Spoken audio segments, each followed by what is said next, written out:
ಪವಿತ್ರ ಆತ್ಮನು ನಮ್ಮನ್ನು ಬಿಡುಗಡೆ ಮಾಡಬಹುದು. ರೋಮಾಪತ್ರಿಕೆ 8ನೇ ಅಧ್ಯಾಯ 2ನೇ ವಚನ.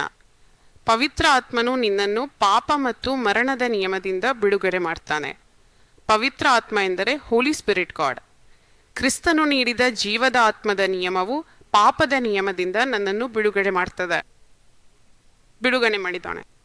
ಅಂದರೆ ನಿನ್ನನ್ನು ಪಾಪದಿಂದ, ಮರಣದಿಂದ, ಸಂಕಷ್ಟಗಳಿಂದ, ತೊಂದರೆಗಳಿಂದ, ಅಕಸ್ಮಾತ್ ಮರಣಗಳಿಂದ, ಅಪಾಯಗಳಿಂದ ಮತ್ತು ಶತ್ರು ಹಾಕಿದ ಕುಯುಕ್ತಿಗಳಿಂದ, ಅನ್ಯ ಊರಿನಿಂದ ಈ ಪರಿಶುದ್ಧ ಆತ್ಮದೇವರು ನಿನ್ನನ್ನು ಬಿಡಿಸಿಕೊಳ್ಳುತ್ತಾನೆ.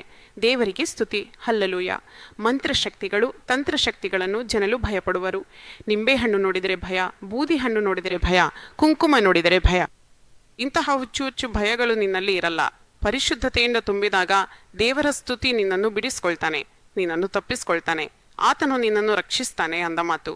ಈ ಪರಿಶುದ್ಧ ಆತ್ಮದಿಂದ ಅದಕ್ಕಾಗಿ ತುಂಬ್ಕೋಬೇಕು.